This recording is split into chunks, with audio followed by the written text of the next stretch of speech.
Hello, and welcome back to the Graham O'Keefe channel. I am Graham O'Keefe, and today I want to talk about something that occurred to me a few days ago that I thought was kind of interesting. And it's kind of an off-the-wall comparison, but I kind of like it, so I kind of just wanted to share it.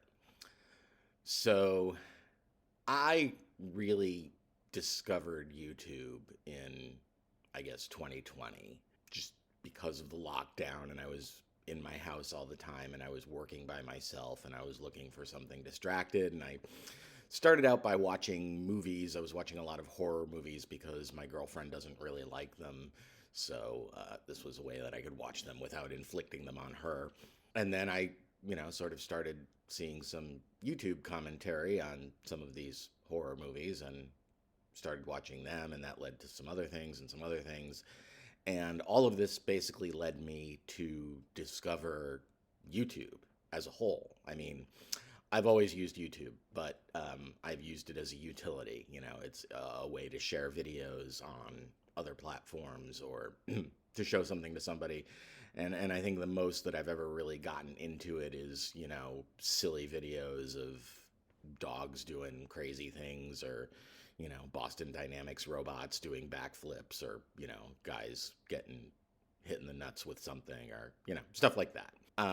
So I never really delved into the YouTube culture at all, which has been growing and evolving since the beginning of the platform. Now diving into that, some of that stuff, I find it really interesting, and I'm going to make another video on some of the stuff that I watch and how I found it and got into it and that kind of stuff. But what I want to talk about today is various people who sort of consider themselves part of the commentary community. Some of these people are pretty interesting. I watch a bunch of these people, and what they're commenting on is generally other YouTubers or various kinds of YouTube drama. And the interesting thing to me is that I know very little about YouTube culture. I know a couple of names. I know names like PewDiePie, but I've never watched a PewDiePie video. Mama Max, I did watch that Pick a Side YouTube video. Mr. Beast, Count Dankula, I've heard of people like that. I've watched, I think I've watched one Dankula video. It was pretty funny, actually. But, that's it. That's my understanding of the culture. And so why do I find it so entertaining listening to these people talk about stuff that I don't really know much about? And this is a very roundabout comparison, but I promise that it does circle back and tie in. So come along on this little apparent digression with me, but it's not a real digression. It's actually the comparison. So when I was a kid, and even still now, but like when I was, in high school and college, I loved Monty Python. I just loved the hell out of them. And I don't know if people that age today still get into Monty Python or not. I mean, I know it's sort of if you're at all interested in comedy, of course you'd be into Monty Python. But if you're just sort of, if comedy is just sort of something that's there, and you're younger, maybe you haven't heard of them. I mean, probably heard of them, but may not have delved into it, because it's, it is from mainly the 60s and 70s, and things are different now. Maybe what was funny then isn't so funny now.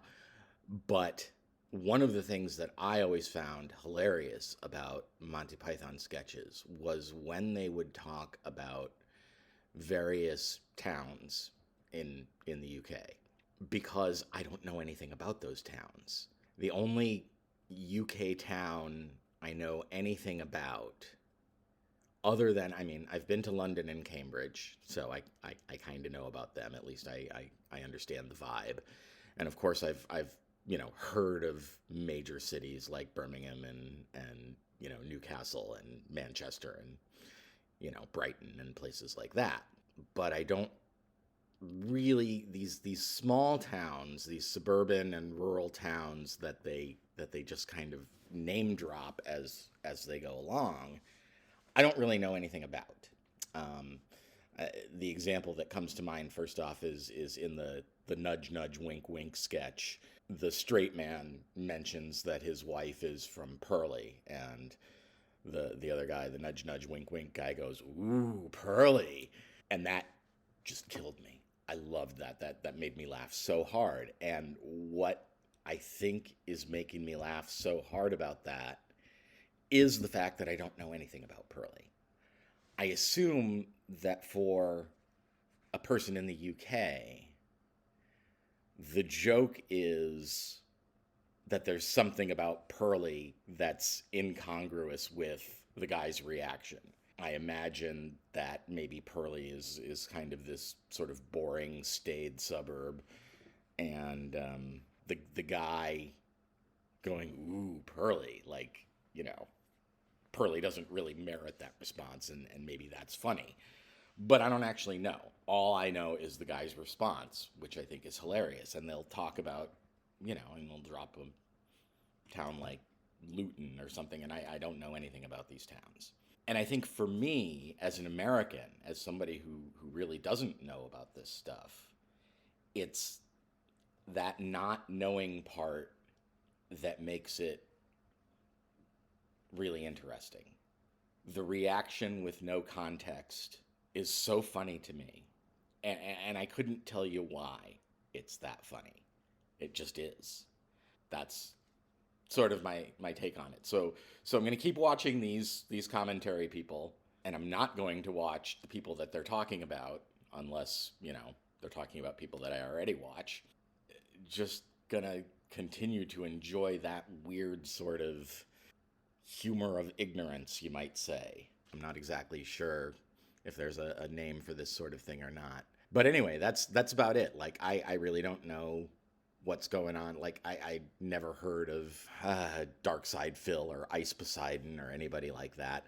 I did fall down the Chris Chan rabbit hole. I did see a lot of people talking about Chris Chan, and so it's sort of like, well, let me investigate this guy, and wow. So anyway, that's that story. And like I said, I'm going to do another video about how I discovered YouTube, how I got into it, and the sorts of things that I watch, and some of the individual YouTubers that I watch that I think are pretty good. So thanks for watching. Do all the usual stuff, like, subscribe, turn on notifications, leave a comment, all that stuff. I currently have no YouTube stroke at all. And so I don't know what's going to happen. I don't really have any sort of big aspirations for this channel. This is basically just a place for me to talk about whatever I feel like talking about. So anyway, yeah, thanks for watching, and I'll see you in the next one. Bye.